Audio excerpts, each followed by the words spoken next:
Well, hi and welcome to the Tim Cliss Show. Apparently, a few practicalities. In case you haven't been to Zoom meetings before, if my internet goes down, which it can do occasionally, then just stay here and I'll get back as soon as I can, and Emerson or Julie will hold the fort.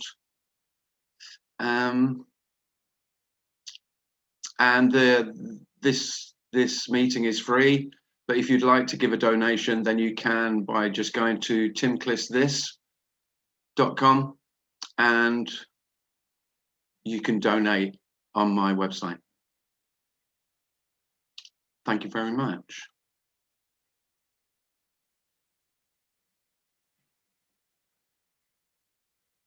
So what is the time? I'll give it a couple of minutes just to let a few more people arrive.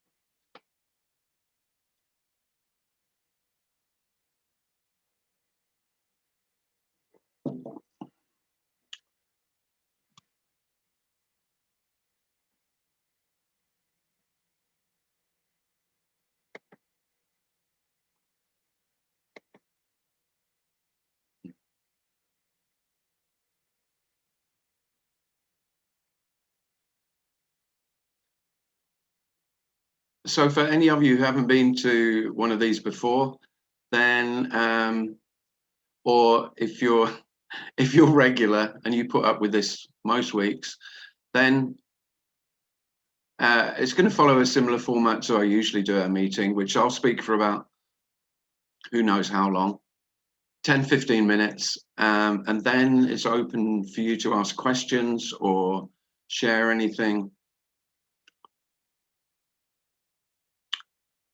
or ask anything. And yeah, we can chat about it.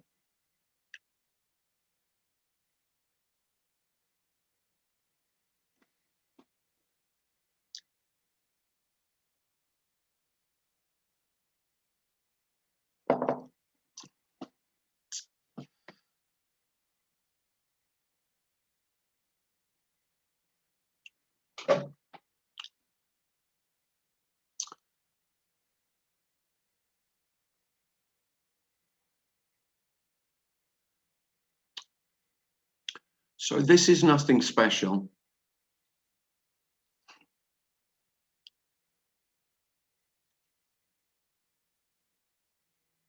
This is the end of the possibility of specialness. This is absolute equality.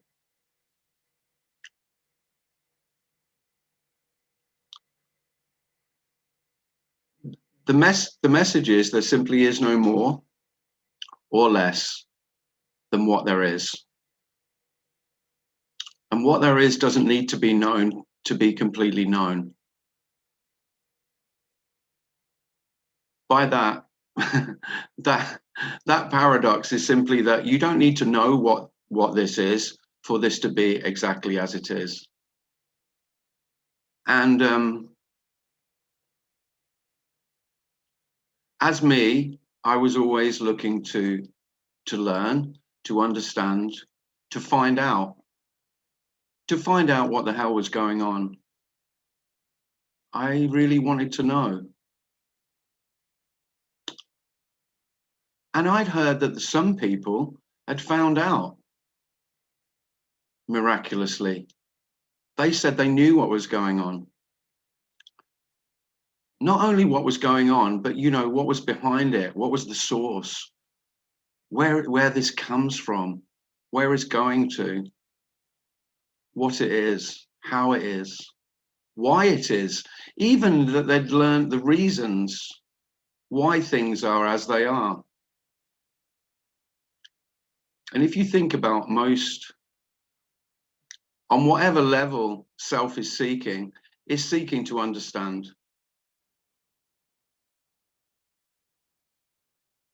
And at the root of that desire, that intense need to know what's going on, the root of that is my desire for security, because knowledge feels like it gives me safety. It will keep me safe. And then I can manage life better. And this message is the antithesis of that. It's saying the freedom, the peace, the love, the ease is in not knowing. And it's an absolute not knowing. The absolute not knowing is not knowing who or what you are, who or what I am. In fact, the question becomes nonsensical. There are two ways self goes out searching for what it wants, which is security. So it can go out into the world and try and understand the world, or you can search internally and you go into yourself and try and understand yourself and work out who you are. And this message is saying simply that both are futile. There isn't anything to find. Both inside and outside are absolutely empty.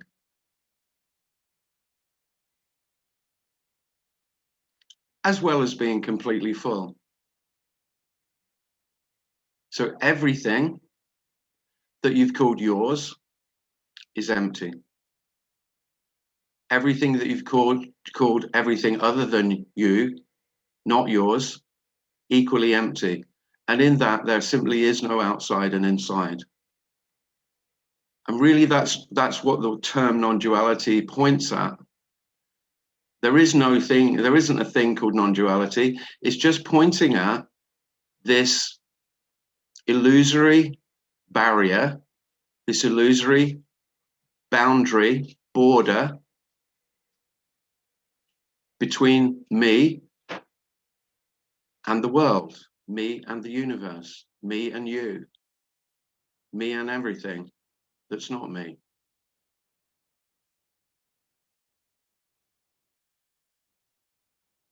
And I say illusory, it's not even illusory. In the seeming absence of that separation, that boundary between me and everything else, there's nothing to notice. There never was a boundary, there never is a boundary, there never will be a boundary. There is just this. And if you've not heard me speak before, I say this, and because you've got to call what we're speaking about something, even though it isn't something. So don't think that this means anything. This is equally as meaningless as any other word. And you might prefer other words. You could go through phases. I remember when I really liked the word being, and I used being for what I'm speaking about. But I think I stopped using being because it sounds like it's not including not being, being. and this is equally being and not being. I also like the word life or aliveness. But the thing about all the words with ness on the end, they always sound like where you can, if something has a ness on the end, it has a quality that you could have more or less of. You could have more or less of whatever is aliveness or beingness.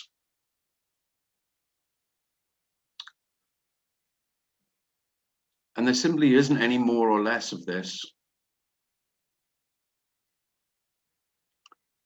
This includes all qualities that seem to have that you could have more or less of.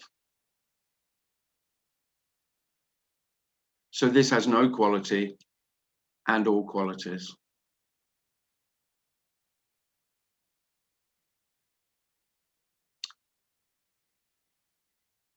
And also this message is saying that whatever you're waiting for won't come. there isn't anything to be gained.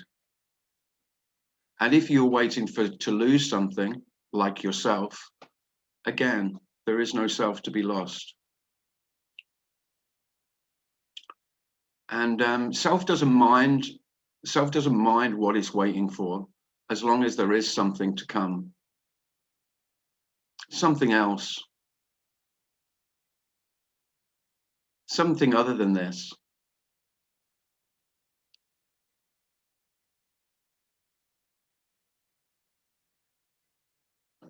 And the dreadfully wonderful news of this message is that there simply isn't more or less to come. There is nothing to be found.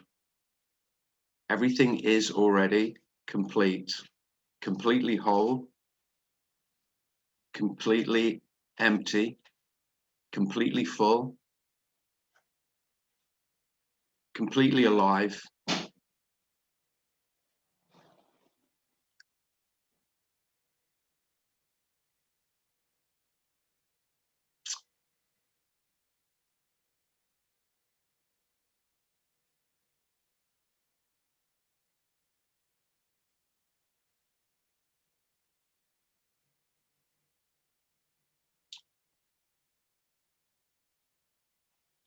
And that might sound hopeless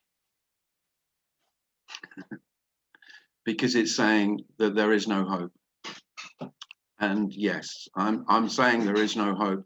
Well, I'm not saying there isn't any hope. I'm saying that whatever hope you have is just the illusion of there is something else to come. And it's very obvious there isn't.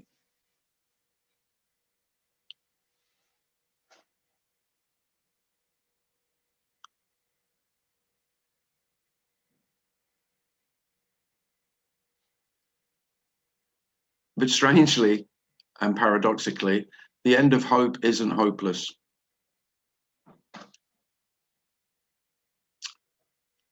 If hope loses its meaning because there isn't a future in which hope could exist, then hopeless becomes meaningless along with hope.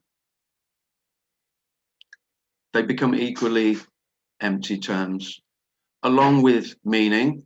So essentially, life doesn't mean anything other than the meaning that each human being gives to life.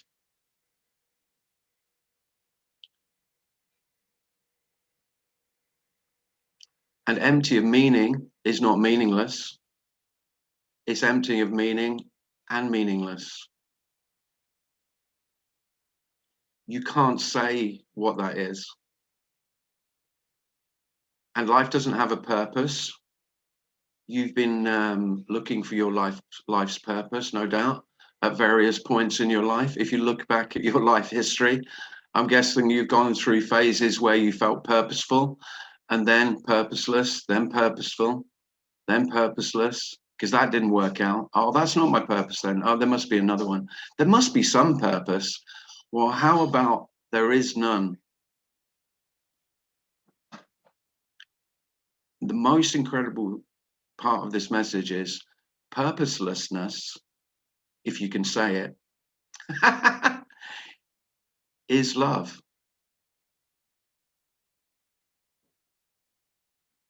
Meaninglessness, if you can say it again, is love. And I don't mean, yeah, just the death of purpose and meaning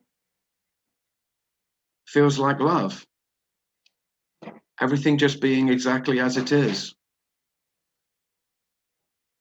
Meaning and purpose are all conditional. They're the conditions you're putting on life. You're placing upon what you've called your life, that it should be meaningful, it should be purposeful. It really, it's only you saying that. Don't get me wrong, it's not just you. There's plenty of people around you will tell you as well. you've had that rammed down your throat from early childhood. What do you mean you're lying in bed? Well, get up, do something. You know, those very meaningless teenage years that you managed to drag yourself out of somehow. You don't know how. But who knew that teenagers had the secret? They knew all along. What's the point, Mum? What's the point? So, yeah. So maybe this is this whole message is the wisdom of teenagers. I've only just realized that.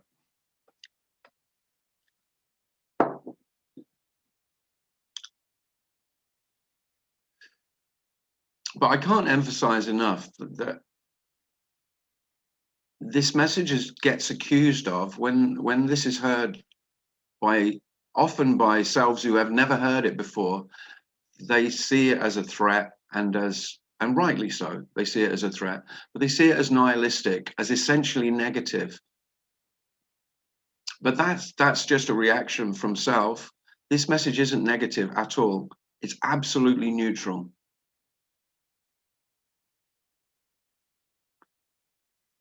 It's in the neutrality, in the absolute neutrality of life, that the peace and the love.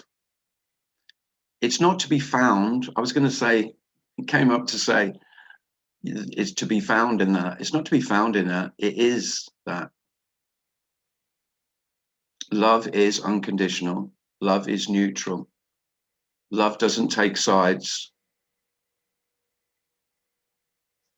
Love doesn't recognize you.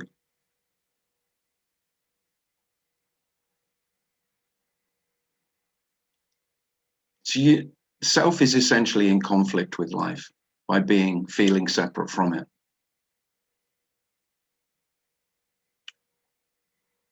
And this most simple example of the conflict of self with life is that this shouldn't be happening.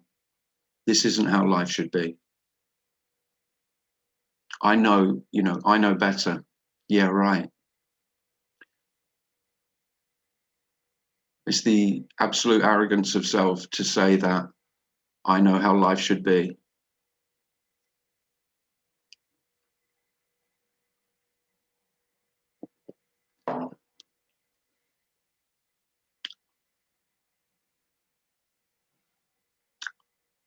Okay. That will do for an intro. Oh, I didn't say how long the meeting was going to be. I discussed with Julian Emerson before, and we decided on about an hour and a half, if that sounds about right. It can be as long as I want, apparently. It's my show. I can do what I want. So, so I think about an hour and a half sounds okay. So we'll go till about 6:30 my time.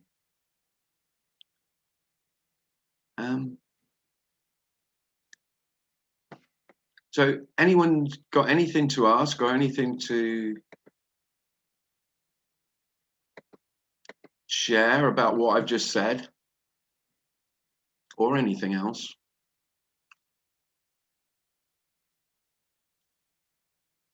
By all means do.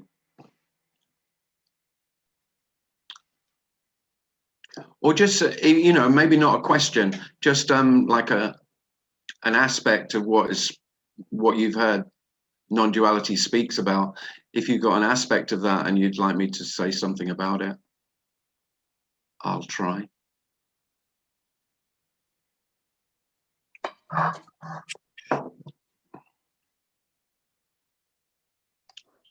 Hi, Tim. Hi, Alice. Hi, here I am again. Nice to see you. Nice to see you too. I just love listening to you, and what I call in my imagined dream. Yesterday, I had a person be very dominant, it appeared, with me, and I became very upset. And now I don't know.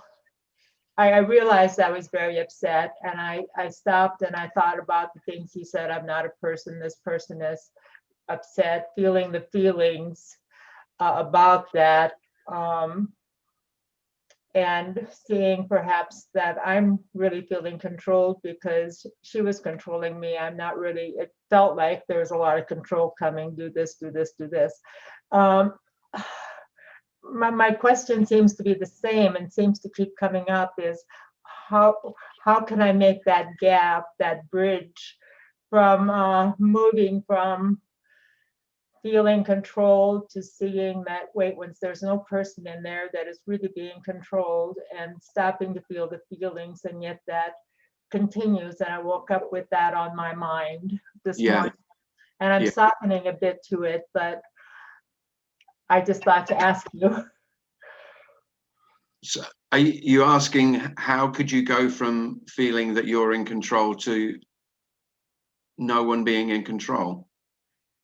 I guess that would be true because she's not really in control of me, is she? No, Right. there is absolutely there. I mean, there's a very simple answer. There is no way to do that, because any suggestion of a way would say that yourself exists. You're right. Yes, that's true. And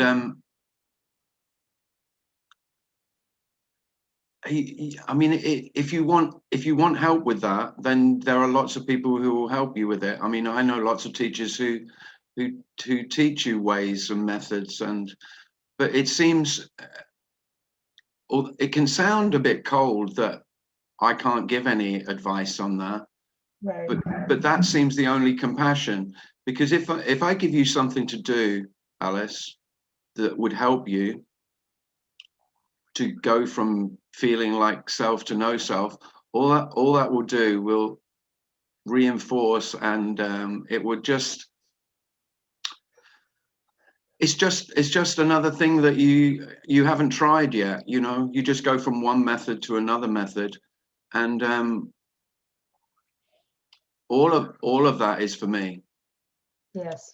What I'm saying is that this is saying there's nothing wrong with all of those feelings that you don't like, even, you know, even the most unpleasant ones. They're just how life is appearing, and this doesn't have any. Essentially, this message doesn't have any therapeutic value. It really doesn't. You know, this is the end of the one who needs therapy. There isn't anyone who needs therapy. Tim had enough of that shit. A lot of you have had enough of that shit. And I'm not saying it's shit in that it's not effective, or it can't help self feel better about itself. But that is not what this is. That's not what's being said. There's no freedom in that. There's just more and more and more of that. I just need to try harder. I need to keep doing that in order to feel okay. And if I let my practice go, then I'm going to feel dreadful. This message is dreadful. It's saying there's nothing wrong with feeling dreadful.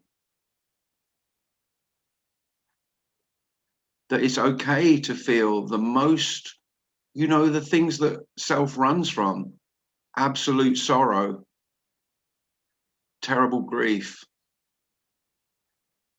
and of course fear. Fear is what self fears most of all. You know, fear breeds fear. Self is very afraid of fear, so there's fear arise, and then self gets very afraid that it's afraid. I'm very afraid of being afraid, aren't I? Well, the message is there's nothing to fear. Fear is not to be feared. It's absolutely natural.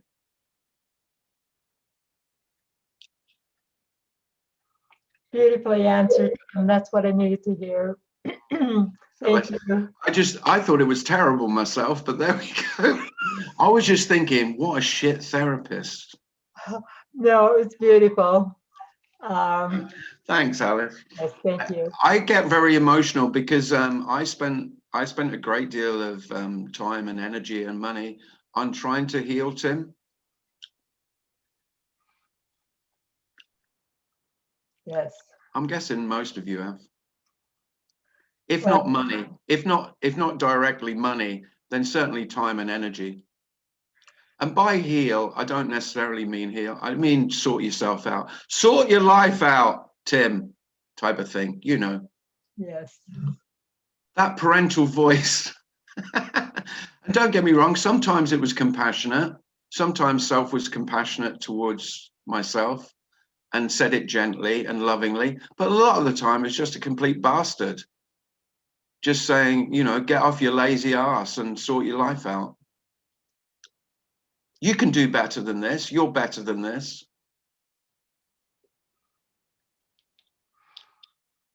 And so this message is saying, well, he can shut up. He might just lie down one day and not get up.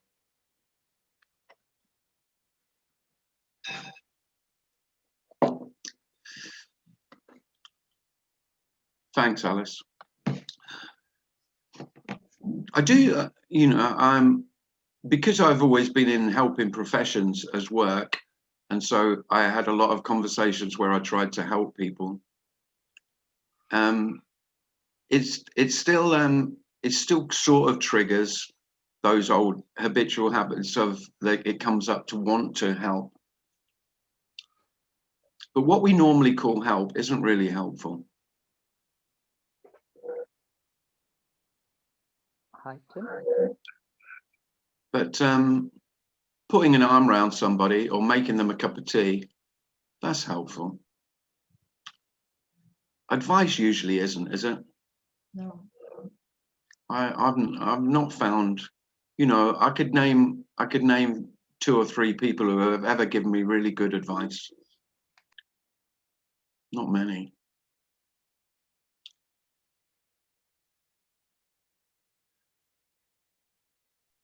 There's just nothing. There isn't a self that is faulty. There isn't a self that needs completion.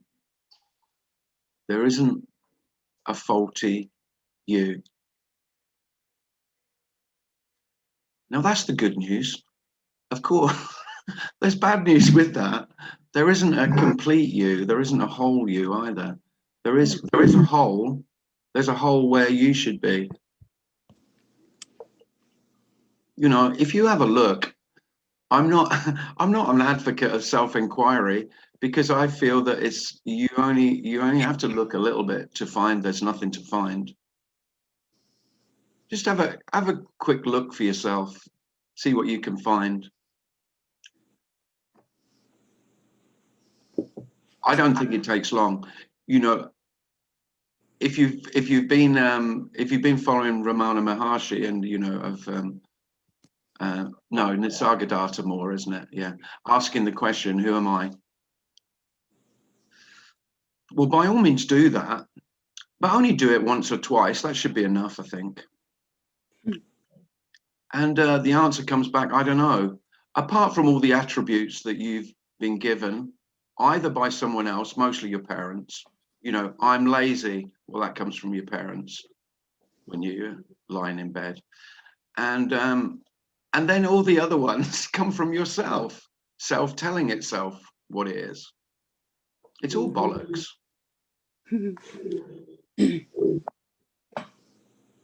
Now, I'm not saying those seeming attributes don't exist. They're just not yours. This is freedom for all those attributes. So there's a tendency to like lying in bed. I'm really stuck on that today. That's because I do a lot of it. Say there's a tendency to lie in bed.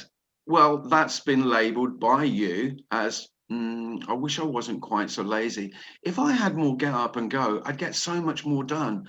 And I'd be you know, I'm an underachiever because I just haven't got the motivation. I'd rather sit on my ass and drink coffee. Well, it's not saying that isn't a relative truth. That isn't seemingly how the human being you've called yourself likes to be. It's just that they're not yours. It's not that you like lying in bed. There's liking lying in bed. it's not you that lack motivation. There's only lacking motivation in comparison to your friend who's, oh, I admire her so much. You know, she's achieved so much. Yeah, she's miserable as shit and exhausted constantly. You know, and there you are admiring her and envying her. What? That's how self works.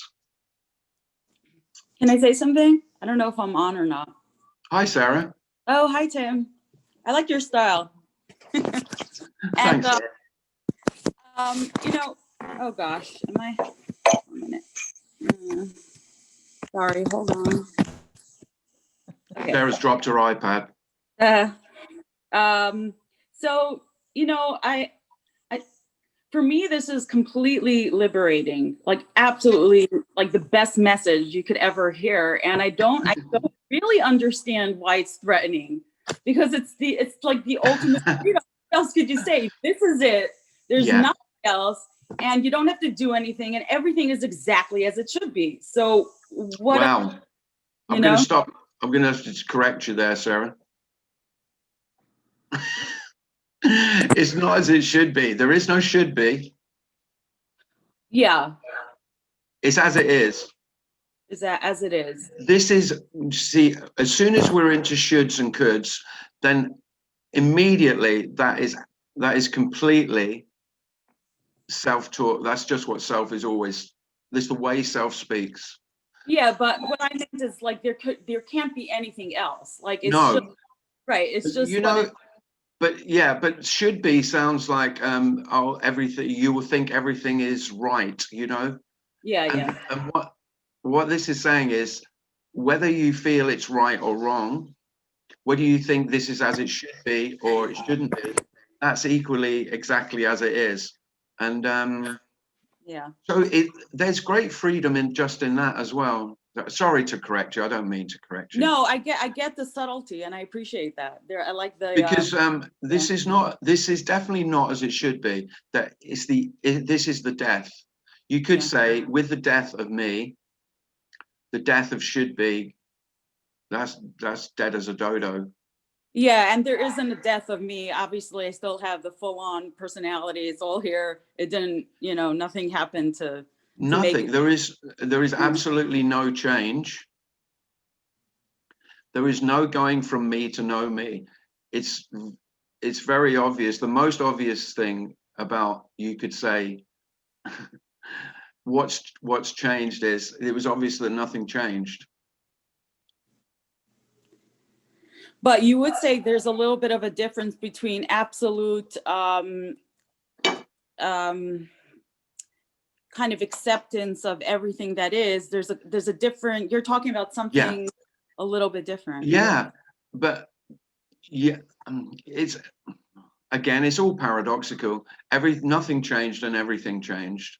So the everything changed bit is the emptiness, because of course as self, the emptiness is seemingly invisible, and of course it remains invisible, and yet you could say it's hard to pick a word about how emptiness is obvious. I use the word obvious a lot. You could say I don't even know. I can't, there isn't a word that I can find that's appropriate to say the difference. So everything is so perception is exactly the same. Everything appears exactly as it would have done for me. Mm-hmm. So you could say that's the fullness, the realness of everything. So everything is really, so this is really a cup, and it's still really a cup, and it's real coffee,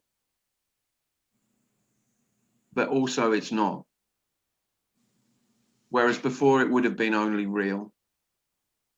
It would have been completely, so material reality, thingness of things was absolutely real. Whereas now it's absolutely real and absolutely unreal. So you could say absolutely full, completely full and completely empty. And I can't make sense of that really any better. So I'm guessing some of you are waiting till you know that. And that's another thing that's very hard to convey. I don't know that. There is no knowing of that. Is it like a dropping into experience without like any kind of separation out, so that you're in it, so you're not seeing the reality of it or something? Is it kind of? No, You know what I mean? I can't say it's a dropping in, because that would be me dropping in. Without when dropping in, so that the you disappears, and then it's only experience. So there's nothing kind of separating out, and so you're in it. So you're not. Is that when the reality kind of? Well, I don't know. Just if I'm talking about experience, I really don't have a sense of experience anymore. There's no sense of experience. right, because experience is always after. It's just memory, really. So if I'm going to say, if I'm going to talk about experience, or even have a thought of the experience, remember it's already past. So the experience is sort of killing. Experience is a dead thing. It's a thought or an idea. Yeah, so that's what I'm saying. You could have. Can you have a tiny taste of it when you let go of anything that your mind is saying, and kind of go into direct experience, and then you are experience. You're not experiencing. You're oh, somebody else on. I don't know if I'm supposed to. Yeah. No, you're all right, Sarah. Yeah. Anyway. Yeah, but I'm not saying anything needs to be done.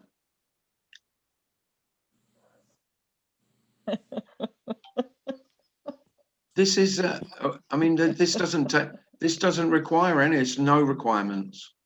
There's nothing to be done. This is all of it. This is everything. I mean, it's simply wow, but it's a wow that go, wow, it's a bit ordinary, isn't it? For wow, but it's still wow though. Yeah. What, just, is this all of it? Yeah. Nothing else. So this doesn't have any requirement for you to still thoughts, quiet thoughts, dive into, open up. No, it's just fun up. to it's fun to do it. It's exploring. I find that it's really fun to experiment and see how that feels. And that's great, sir. Yeah, and if there's energy to do that, then that's what will be happening. And there's nothing. The wonderful thing about this message is you can't do anything wrong. Yeah. But the dreadful bit is, Sarah, you can't do anything right either. Yeah, which I understand the freedom in that, and I feel like that is the freedom. Yeah. Okay, thank you.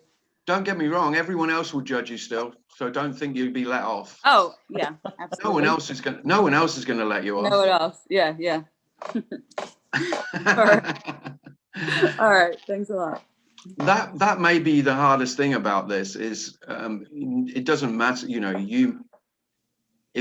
if self seems to fall away or disappear or die, whichever word none of it means anything, but it's preferable to you, right? Like stop turning up, then of course there is great freedom, but for everyone else they will think that you've fucked up big style, probably. They may think you're crazy, or they just think you've had a breakdown. And of course, in a way, they're absolutely right. You could say what we're speaking about in terms of normal psychology, everyday psychology. This is a complete breakdown. It's even more of a breakdown. It's an annihilation. So breakdown is, oh, I can be repaired. Well, there's no return. There just is no. If it's really, there isn't anything to return to. All those fears that I had for myself, and that desperate need to keep myself safe. That's really what we're talking about, freedom from that. And then there's just immense space. Just this great openness.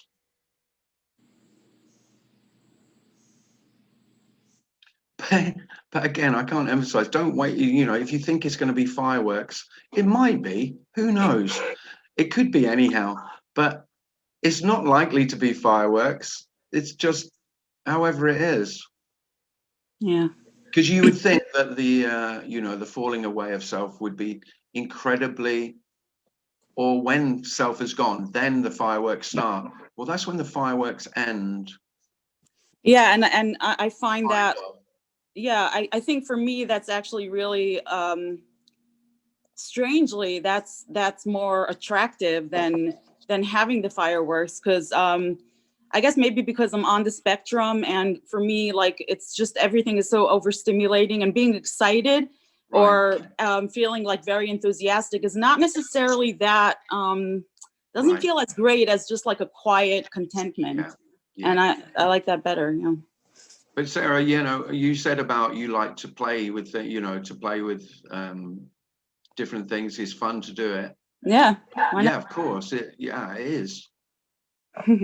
And this message is not saying don't do anything or do anything. Yeah. That's the freedom. Mm-hmm. Thanks, Sarah. Thank you.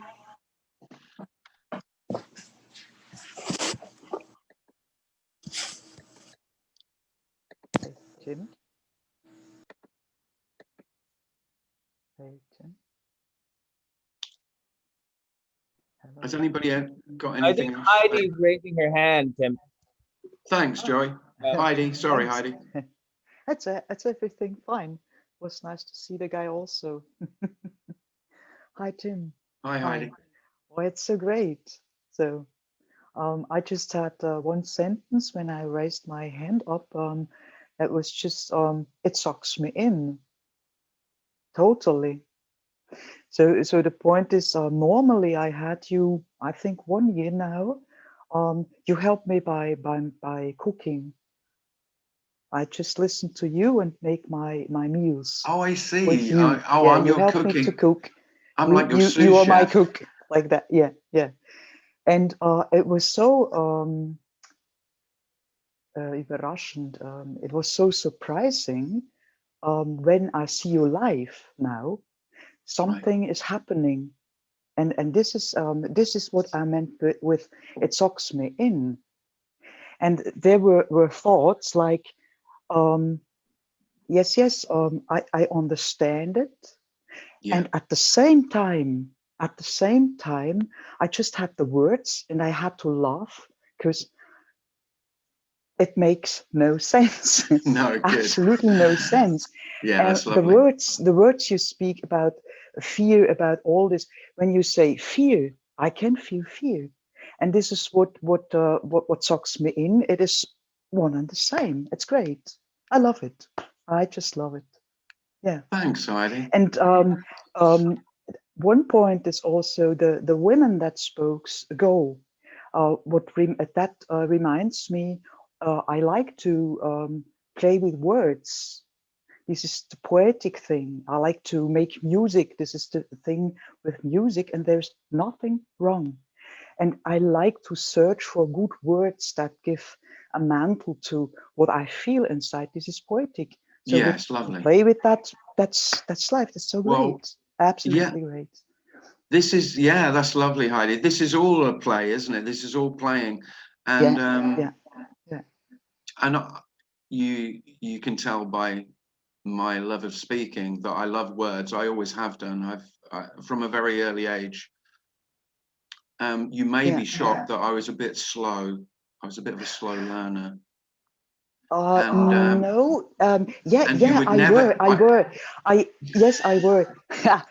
I am cooking with you, and you say all the time fuck and shit and holy shit and all these things, and then suddenly I said, Tim, a little bit less. would be a little bit better. But it's absolutely dear. okay, because this is the thing. I listen to, and I can feel how I am coming in resistance to something you give out, and then I have to laugh because I just feel this resistance, and that's very absolutely okay. And then it Yeah. goes on, and it goes on. It is like there are no hearken that brings me back to. I'm just sucked in. Yeah. A whoop, Well, like this. I think a word about the swearing, Heidi. I think the swearing is part of. I feel is part of the liberation, because I had 30 years as a secondary school teacher, where of course I couldn't say what I wanted to say. There was you're shackled as a teacher with 30 kids in front of you. You're very constrained. You're in restraints, and fuck that now. That's so the swearing is kind of an expression of the freedom. Yeah. And I will say, I hope I'm not too gratuitous with it, because you have to swear a little bit sparingly, otherwise it has no effect. It's pointless. But freedom to swear freely, wow, I'm recommending that to everyone. Yeah. If I give you a practice from this meeting, the practice is, yes, I would like you all to swear slightly more tomorrow. Apart from Joey. Yeah. And he can't swear any more than he fucking does. Oh no. Okay. Oh no. Oh no. But yeah, it's just words, and it's funny, Yeah. but that's if you find language offensive, swearing offensive, then it's just conditioning, and it might be easily seen as that. If there's an openness, then you can just go, oh yeah, that's my mother saying how bad swearing is. Yeah. And you say, I catch it now, although I know that I cannot catch it. The point is that ago, when I was talking to you, it was just flowing. I didn't have to look for the right word. No. And there came things out. I had no idea that comes out. You're right. You're absolutely right. Yeah. I can look for that, but yeah. Yeah. That's It's lovely, not necessarily. That's lovely, Heidi. Thank you. Yeah. Because quite a few people ask me about, how do you prepare for a meeting, and how do you know what you're going to say? And I always have absolutely no idea about the words that will come out. And at the end of meetings, and you will have all experienced this, but self doesn't like it. Self will always try and drag back control. Yeah. You will have had conversations with people, or something's happened, and you go and go, well, where did that come from? Where did those words come from? Where did that action come from? What happened there? Well, the truth, the truth is you don't know. Yeah. And the lie always is I know. So and the lie is just simply self trying to maintain control of this life that it says it has. It says, I own this body. This is mine. It's really about ownership, and there is no ownership. There is no one who has anything. And that alone is worth speaking about. You just think of the agony that is created by envy, the agony that's created by inferiority, feeling that you've not achieved, that you're not good enough, by looking at others, always in comparison. And this absolutely lays everyone flat. Every human being is seen for what they really are. And what are they really? They are absolutely an ordinary human being. No more, no less. Every human being is like, so now when I see people, there simply is no one any more special or any less special. than any other.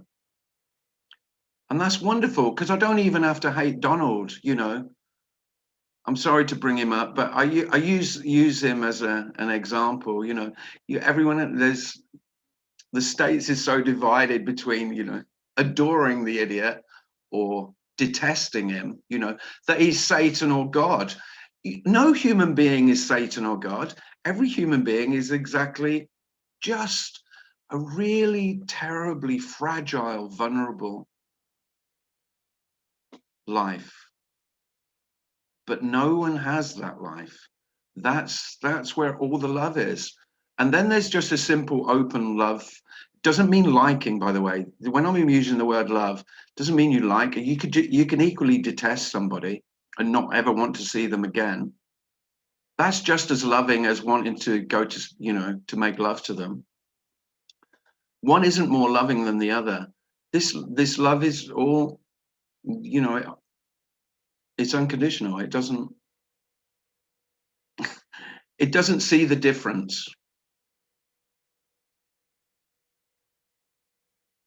Just our vulnerability.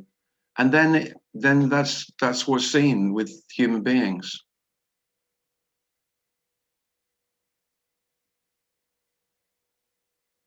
All beautiful, all ugly. No beautiful, no ugly. Just as they are. And liberation as well. If we're talking about this as liberation, there's immense freedom in seeing that essentially every human being is exactly the same.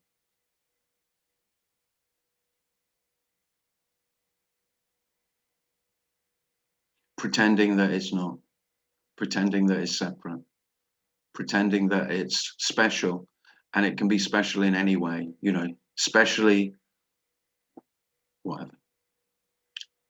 Don't get me wrong, a lot of selves are specially inferior. And then you get a few who are narcissistic, you could say. But that's all self. All the illusion that you know, that each human being has control over how it is.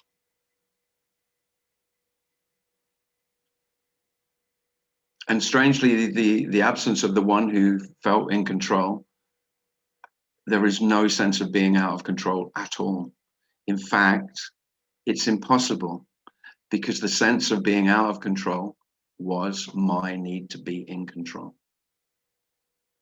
And the fear of, oh, I'm not in control, that is just my need to be in control. There is no possibility of being out of control. There is no one to be in or out of control.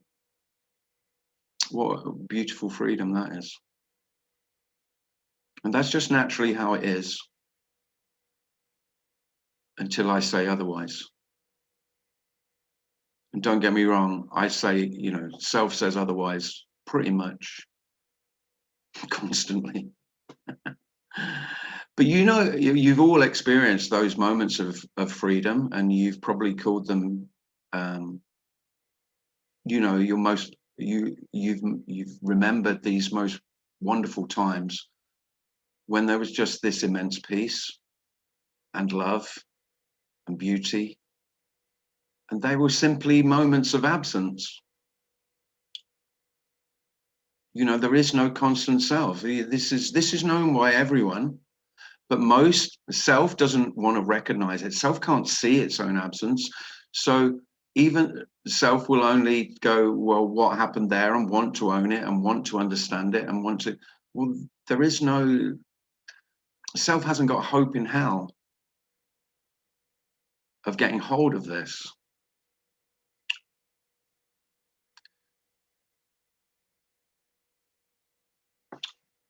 Scott. Hi, Scott. Hi, Tim. Oh, this is great about control. I love that. You know, the weird thing is when you start divesting from being a self, you also lose a whole lot of things, like you don't believe motives anymore, or causality, or you could see all the structure that we built about separate people deciding to do things. That was all an illusion. There was never. Scott, you've turned yourself off. No, that was my mom calling. Oh, okay. Yeah, the whole structure of thinking that we had control was never there. It's not that, No. that we had it and then we lost it. It No. was never there. It was just a game we were playing. Yeah. But the minute we do that, we infer our motives, we infer other people's motives, and then you start to see that nobody has motives. Nobody knows what they're doing. Nobody is even separate. No. It's No. just happening. So you can't even blame people. You can't even No. say that should have happened or that's going to cause that. None of that makes any sense at all. No, the whole notion of motive becomes obsolete. Yeah. It's Yeah. hilarious. Yeah. So, Yeah. And hilariously, yeah, that's very liberating, you could say. it's not that they had motives and they don't have them. It's that they never had them. Exactly. And we were inventing. And then you watch the news and you go, wow, this is all a bunch of smoke, because it doesn't. It's all inferring stuff that has no reality. And so I just keep pulling parts of me away from that story because it's badly invested. It'll never, like we said, it'll never resolve it. But it's also just, it's not what I want. What I want is some kind of connection with the universe, and that means I have to keep divesting from that illusion. Yeah, well, I mean, if that's what's happening, that's what's happening, Scott. But I will say, you know, I'm not talking about connecting with the universe. There is no connecting in the universe. The universe isn't connected. It's not in separate pieces. There's no dots to join up here. This is all joined up. But it's getting rid of that illusion of it not being that way. Yeah, I know. Yeah, but there isn't, because I mean, the whole sense of, I think Tim as a seeker, what he wanted most, what he was really seeking was connection. You know, I wanted to connect. I felt the isolation, the aloneness, and this will not give you the sense of connection that you've been longing for. No. It's the end of the possibility of connection. Everything is already fully connected. You know, the things that we said were separate, they just aren't. They still look exactly the same. Everything looks separate. So they're still you and me, but we're really not separate. But don't you feel, here's something I'm starting to feel like, whatever this knowing is letting me be connected to the nothing or the everything or whatever. It seems kind of weird that I was trying to connect to things outside of myself, but there is some connection happening, and it feels really good. It feels like, oh, that's what I was looking for. Yeah. I'm guessing we're just playing with words, but that isn't like a connection. That's just how it is, you know? So I would never use the word connection, just because it's just another thing. It sounds like another carrot I could throw out. You could become more connected. This is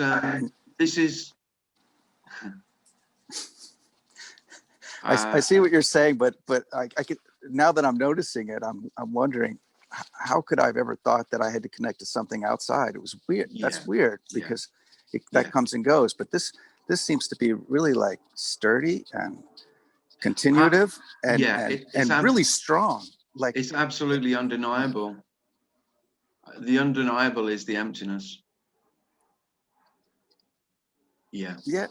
And it's always there. I mean, I wake up and it's there, and it's what I was looking for, was this constant. Yeah. Let's call it connection, because I don't really.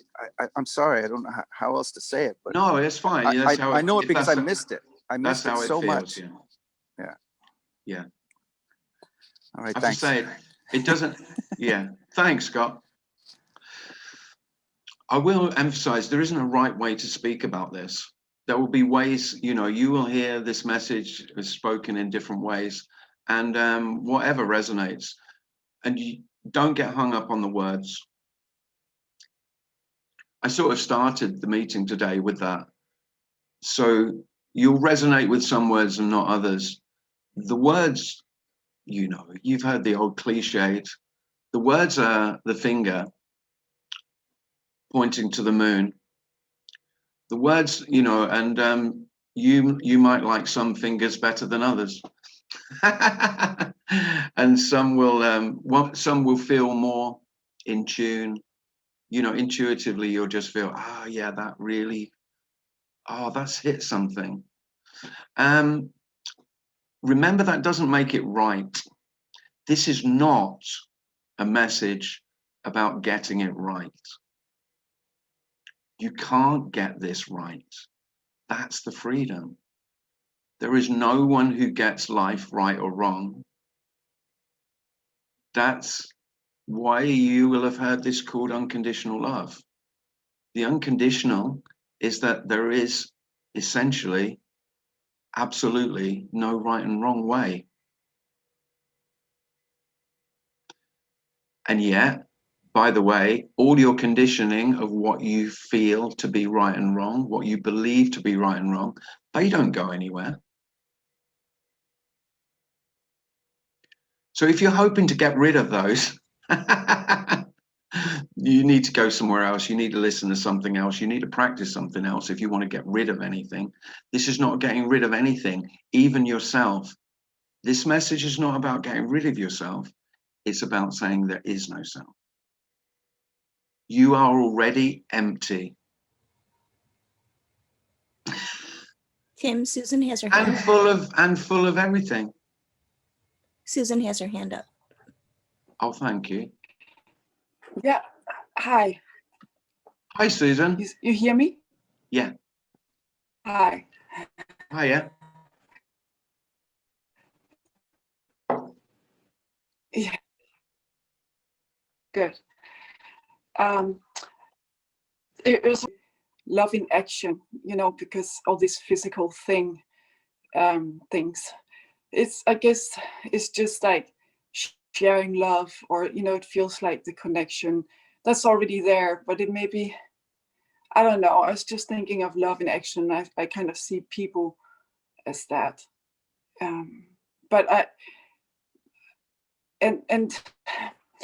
so I feel like there is like some unknown, you know, when you just, there's something unknown revealing all the time.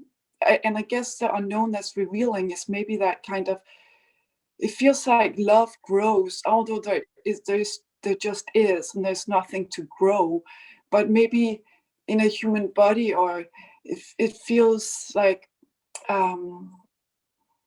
something does happen, although nothing really does happen, but it just, in the human body, maybe body mind, it feels like there's something, and it doesn't have to go any specific way, like No. There's no right and wrong, right?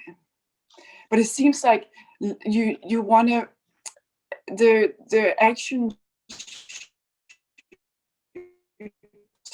come more just. I'm struggling to hear you, Susan. Without all that mind clutter, right? It seems like it's more.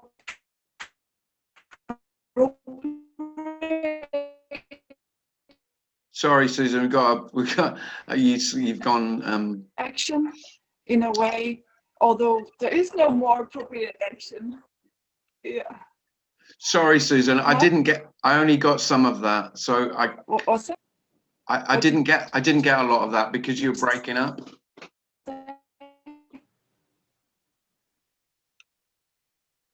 Oh, I get lost. Oh, is it better? You can hear me here? Oh, that's better. Oh. A little bit. Try again. This is better? No, it's no better. I'll stay right here. Yeah. No, but anyways, what I was saying. Okay, I'll try again. So, but it seems like I wonder where I can go. Maybe, no. Maybe I'll go outside. Sorry, Sid, I'm really struggling. I get a couple of words, and then you go again, and then I don't know what you've said. And I'm trying to formulate an answer from about 2 words and then string the next 2 together.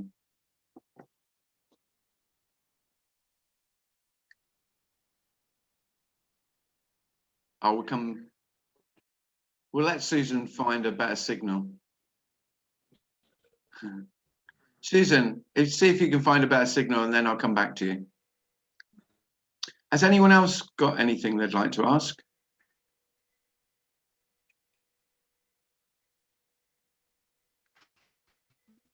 Oh, okay. Here.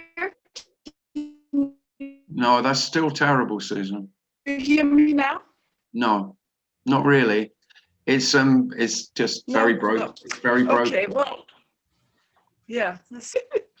And I wouldn't, you could speak for half an hour and then say, what do you think about that? And I go, Yeah. I wouldn't know what to say. Okay.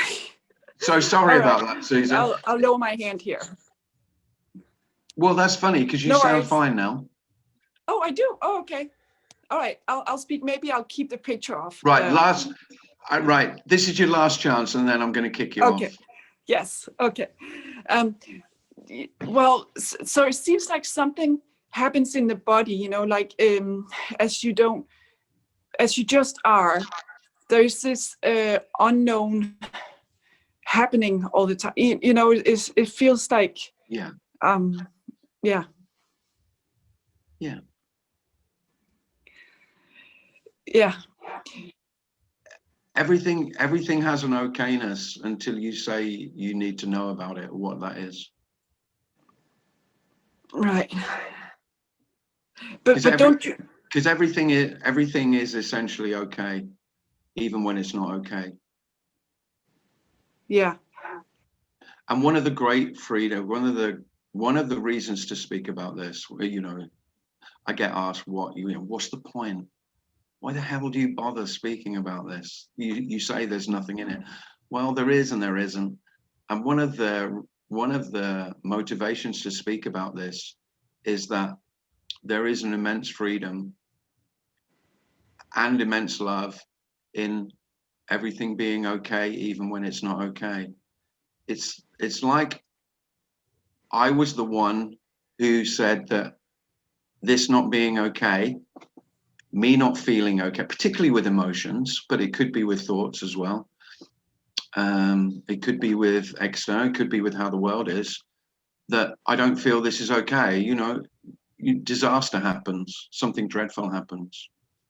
Death of a loved one would be a really good example.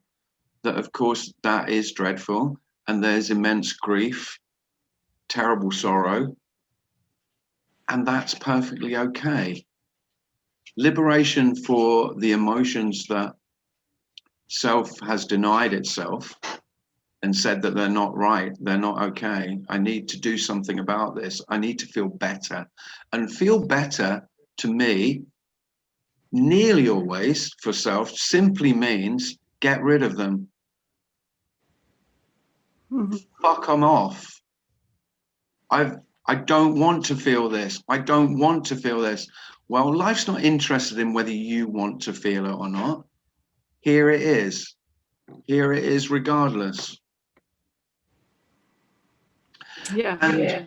And without the one saying that it shouldn't be like this, I shouldn't be feeling this way, then everything in life has an okayness. And I think that when I've said that before, it's been misheard, and it has, when other speakers say it's misheard, I think I misheard it as a seeker, saying that everything would be okay without me. That is not it.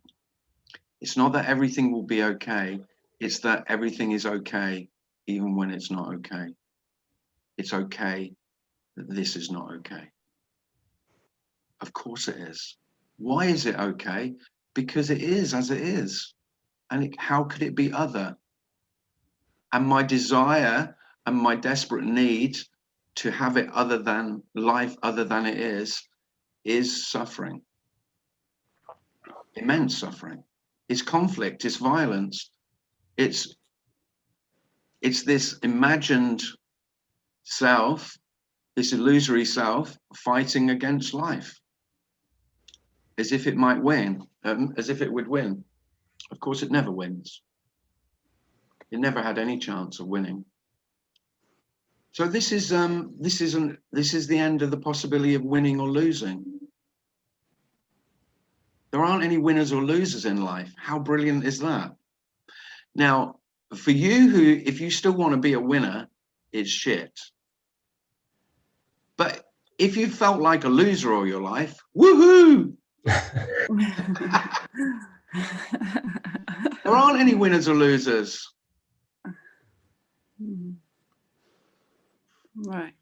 Tim, I was just thinking that when you're talking about thoughtless behavior earlier, and when you're a teenager, you get a lot of shit for thoughtless behavior.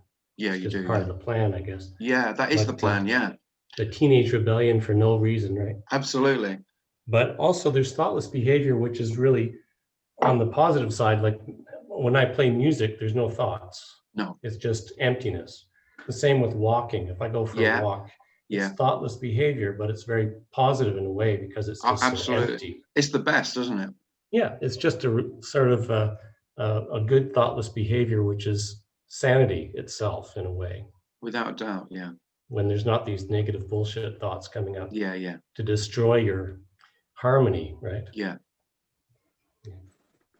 Yeah, that's absolutely true. And here it was running. Oh, it was sport in general, you know, and it wasn't always. Sometimes it was me running, but quite often it was completely empty.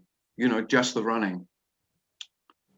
Well, you get the good feeling in your body from all of the adrenaline causing all of the pain relief in the body too, right? That I miss. Situation. Yeah, my legs won't let me run anymore. I kind of miss that. Because it is a great buzz. Yeah, because you get the endorphins coming through after a certain point, right? Yeah, it keeps you going. I'm still a bit, although I'm incredibly lethargic these days. If anyone asks me how to feel better, I usually say exercise because that's what worked here. And but now it's staying in bed. Nearly everyone, but staying in bed is great as well. It's good exercise now. Especially if you can't run anymore. Yeah. But yeah, that's nice, Ian. It might be, I think, again, virtually everyone's had that experience that you speak about, that there's just the playing of the music without, you know, there's no one. You're being lived by just being in that mode, right? Mm-hmm. It's like Zen is all very serious about sitting still and not doing anything. But it's another form of, you know, thoughtless behavior, but it's so serious. It's still sort of like bullshit after a while because you end up being in a lot of pain trying to be thoughtless. It's just stupid in a way. Yeah. Oh yeah. After a while, well, it's like I mean, if there's torture of some sort, you know, effort to be thoughtless. I mean, I can't think of a worse torture. I mean, if you wanted to torture somebody, you would give them the recommendation to make themselves thoughtless, wouldn't you? Yeah. That would be because it's absolutely impossible. Yeah. It's funny stuff. Really funny stuff. Yeah. Well, there is this whole message is it can sound deadly serious. It's really not. It's really not deadly serious. It's very light. Life is much lighter. I'm the one who was serious about life. I'm the one. I am the heaviness of life. I'm the weight. I'm the burden. Yeah, it's like the bucket list bullshit, right? Yeah, all of that. Yeah. You got to have a bucket list because then you're going to be complete at some point after you get the bucket list done. Right? Yeah. That, Yeah, this is the end of the bucket list. Good way to put it. Very good way to put it. I like that. This really is. Just erase the bucket You list. can, well, yeah, because I mean, a bucket list, yeah, it's just saying, well, I'm not there yet, isn't it? That's the same as all plans and goals, really. You know? It's like saying you're no longer a bucket. There is no bucket for the list to go in. That's right. And there's no bucket to fill up. Right, right. No bucket to empty either at that point. No. It's more like no. I was saying about the emptiness the other day, and somebody said we were talking about it, and I said it's hard to try and speak about emptiness anyway. But the empty, we can only really conceive of empty with a container that is empty. So something has to have a boundary, so it is empty inside. But that's not the emptiness that we're speaking of. No. It's empty of you know, it doesn't have a bottom or a side or a top. It's all empty.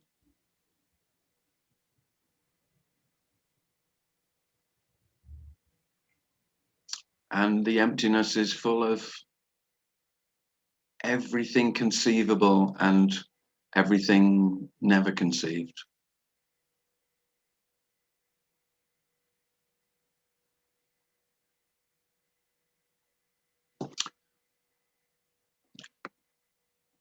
What are we doing for time? Yeah, about 15 minutes. So if you'd like to ask anything, or there's something, you know, a topic or something you'd like me to speak on, for what it's worth.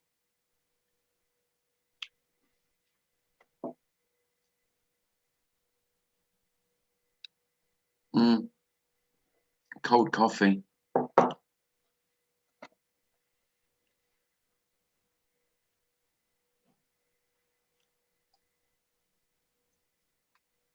Will you be on every day at this time?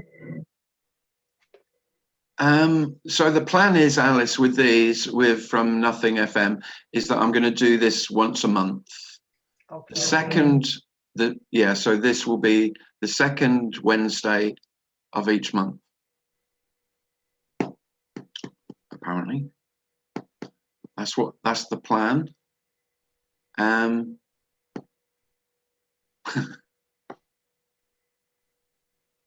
I think it's a bit overkill 3 times a week. You know, 3 meetings in a week. No, it's not.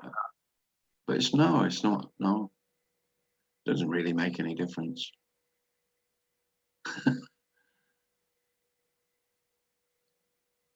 I like doing it. So.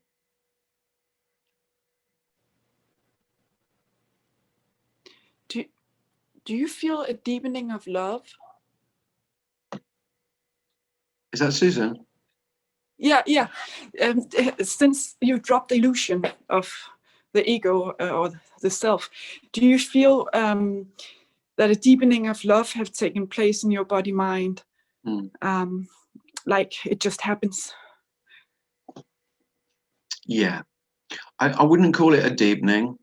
I would just say the love that this is obvious. Deepening sounds as though I've I've fallen deeper in love, and this isn't a falling in love. It's just a love that is. Yeah, but it's more. It's like you. It's more obvious. Realize it more. Yeah, I don't realize it more, but obvious, it's tricky with language, but it's just yeah, it's like the love is obvious. Yeah, it's not that, it's because deepening or realization, or you know, it sounds as though it's something that's moved towards. This whole message is only speaking about what already is the case, what is the actuality, what this is, which is the love is evident. It's not, it doesn't need any realization. In the absence, it was as if, you could say, it was as if I was in the way. Yeah. Right. You know, but you can't get And out when of you're your, not. no, and the trouble is you can't get out of your own way, Susan. Mm-hmm. That would just be, So, every effort to get out of your own way would be more getting in the way. right. Yeah. Wouldn't it? Yes. So there isn't anything in the way, but seemingly there is. Yeah. But does it seemingly seem to you that you are somehow more in love with people, or you are also able to maybe help more somehow appropriately in different situations because you're not in the way? You know, does it seem like that? Yeah, that's interesting. That's a really good question, because I think there's no knowing that ever. Because when I'm speaking about love or compassion, there's no knowing that. It doesn't need any knowing. And in terms of helping, there is only naturally behavior, you know, of each human being naturally doing what that human being does. This isn't saying that will change in any way. This isn't about a change for the human being in terms of behavior or the way life is. Yeah. Because we're talking about the ending of something that never was. We're talking about something. So the love's more obvious is the only thing I could say. Right. But I tell you what, there is less of. There is less intention to be loving. Mm-hmm. You know, like I need to do that because that's the loving thing to do. Yeah. I don't think there's any of that anymore. Right. It just happens out of naturalness, or that's what you are. Yeah, that would seem like it. Right. I can't. I don't know. You know, because this is you don't know what's going on. You really don't know what you're doing. You know, the illusion is, this is the illusion. The illusion is you know what you're doing. Like hell you do. You have got no idea what you're doing. The illusion is you, after the event, after you've done something or there's doing, you go, I did that. That's the lie. It's just not true. And I know I did that. And I know what I'm doing. You don't. Yeah. So it's a forever unknown journey to be a human in a way, you know. It's just unknown. Yeah. And the wonderful thing is this is the end of the journey. I mean, this is kind of a full stop. This because this is the road ends. Because there isn't this isn't moving forward. The one that was on the journey lay down and didn't get up and carry on the journey. You know, you could say the journey towards death. So most human beings envisage the picture they paint for themselves of their life is that I've had so much of this journey, I can remember it and I recall it and I can tell people the journey that I've been on. And and it's really important, it's very significant. You might notice when you tell other people, they might glaze over and fall asleep because you're the only one who's really interested. Unless you become famous and people follow you and then they want to emulate you. But really, the only one interested in your story is yourself. and other selves who look up to you and think you're some special self. That's the nature of self. But really, none of that happened. There is no journey to get here. And there is no journey from here. Right. In reality, you could say there is only here, Susan. You could say, I could say there's only here, but that doesn't mean anything because there is no point. You know, here is a point, and this is not a point. So it seemingly constantly changes. It seemingly moves constantly, but is absolutely still and unmoving. This is complete stillness that always appears to change. Yeah. So the appearance is, you know, the appearance is just as it appears, and the stillness is the appearance.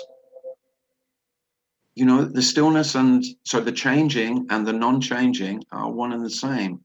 They're not two. There is no, it's really, it's really beautifully crazy.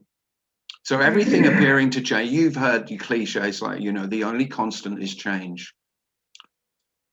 Mm-hmm. That constantly changing is absolutely unchanging.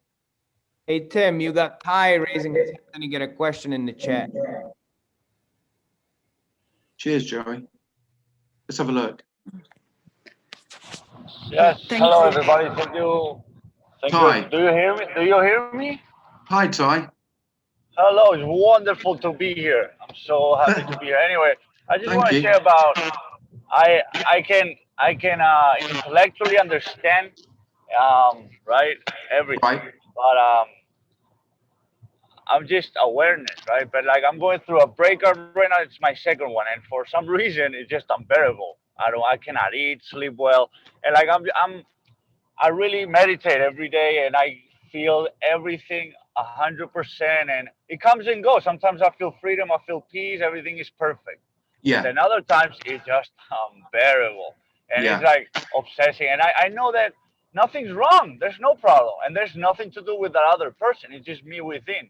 So how can I use this experience to be the last one and be finally free? Because I know that pain is a great motivator to let go fully, right? So how, because it comes and goes. I'm telling you, I can be 5 minutes of peace. And so anyway, I just wanted to share that. I'm suffering here. Yeah, well, yeah, that's tough, Ty. But this isn't a message that's saying that you can be free from pain, Ty.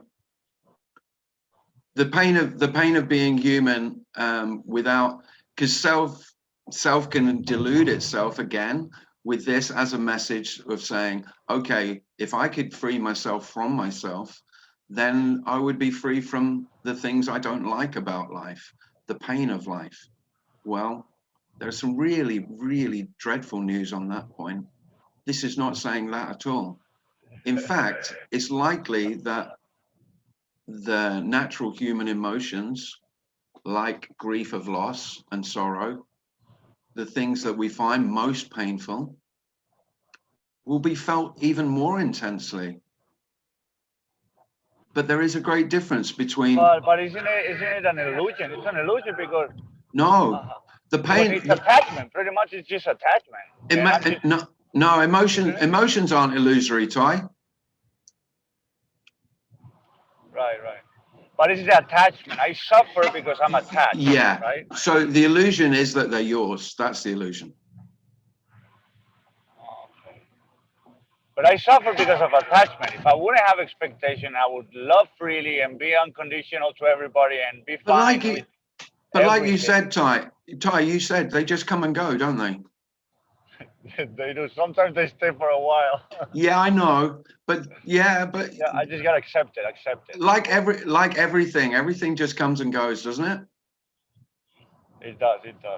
I know I will be fine, but it's great to be here and to listen to you, and I love this, and it's a great journey. Oh, thanks, and Ty. I'm very grateful for you and for this experience. Painful experiences, at the end, it's always a positive.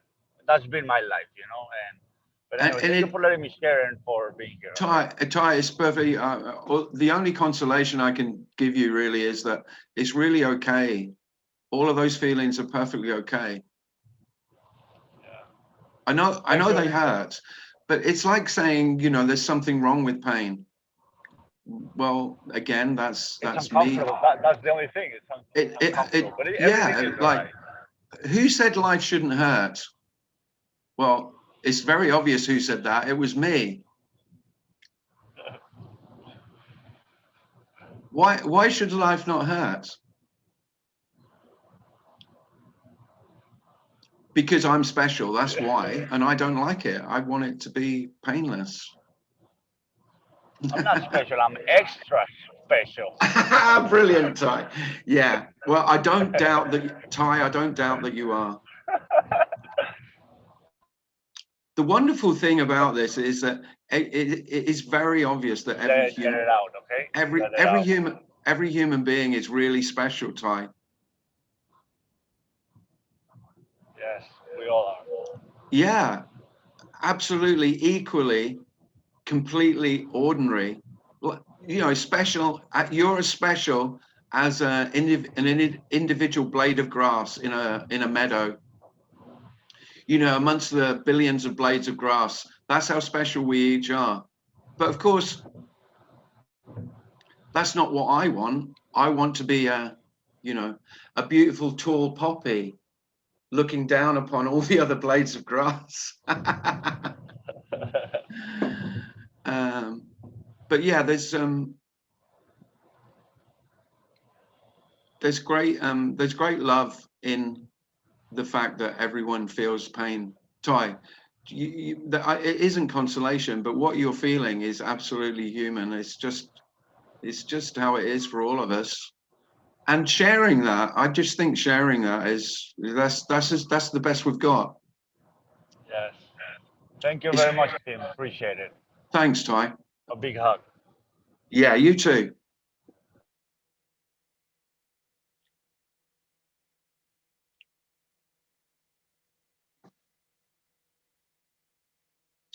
So that's about time, unless anyone has got anything really pressing they'd love to you mind if I share. share something?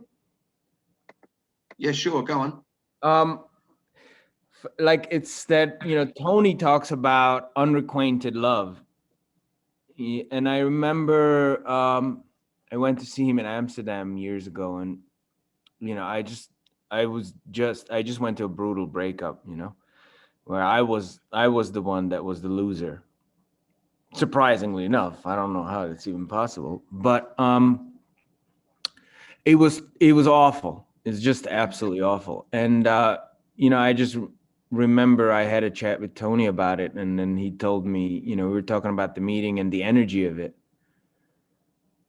and he said, you know, forget any meeting, you know, he says, forget any of that stuff. It's just like that unrequited love is that it's the reminder of the original separation in a way. Is what's wrong with me? Like, why have I been thrown out of paradise? It's a story, I think, that for me was, you know, everything was so much on edge, and it seemed closer at that time. I don't know. There isn't anything that you can do with it. It's just, I don't know. I just thought I'd share. Yeah. Oh, well, there is nothing more painful than that. Yeah. Unrequited love is, yeah, I think that's grief on a scale that even grieving for the death of a loved one is pales into it pales. Yeah, it does, really. There you go.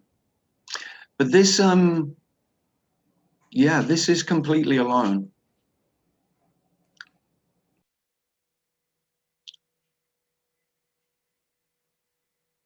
Yeah, that's often missed. So everyone hears this message, and it may sound, it can sound really attractive, because, you know, maybe I won't suffer like I have been at the hands of myself, you know, all that self-torture and that self-loathing. I'd like to get shot of that. But this is the end of the possibility of ever being completed by another. You know, this is the end of that fairy story. that's near. I don't know many selves who haven't lived that fairy story of wanting to be completed by the lover, the perfect lover, the ultimate lover, the one, waiting for the one. And I think, in a way, that's I treated this message as that's what this would be. This would be the completion. I would find the perfect lover, and they would complete me. And that's not it. That is not it. There is no one to find the perfect lover. There is no other to make you complete. That's not what you're looking for. I know it isn't. It's not. You're looking for that lover. I know. Of course you are. Who isn't? But this is already complete. So again, I've heard Tony say it like, this is the perfect lover, the beloved. And this is the beloved. But the beloved is not a separate lover that completes you. And it's not a finding. This is not a finding. This can't be found. It is already. You don't suddenly, it's not that you fall away and then there's a finding. This is the end of the possibility of there being something more to come. It's the end of the fairy story. And of course there's some disappointment in that. But I wouldn't speak about it if it was all disappointment. But it's the end of the one who would be disappointed as well. But it is the death of the story that you could find completion. Yeah. Sex can still be good though. I'll leave you with that. It's the Grim Reaper, but it has a big heart. Yeah. Yeah. Yeah, you could say it's the end of the one, and no, I'm not going to say what I was going to say there. It's too sexual. Anyway. Can I ask you about it later? Yeah, you can. Yeah. Thanks. Yeah. So if you would like a one-to-one about Tim's sex life, then you go to timclissthis.com, and I can give you sort of. I wouldn't call it. I'm joking. But anyway, it's but of course that longing, that is the end of longing. So I've said it in quite a negative way, it seems. But you that longing for completion, life's much easier without that shit. Who wants that? Well, I tell you, it's very obvious who wants that. Me would not give that up. And I emphasize, I did not give that up. I did not give up that dream. It died. I did not give it up. Me won't let that shit go. That's what I live for. Well, it's been a pleasure. I've really enjoyed it, and hope you've enjoyed it too. Tim Cliss, Sex Guru. Thanks, Anne. Nice. That's again one-to-one and not in the open forum. What sort of swingers club do you think I'm running here?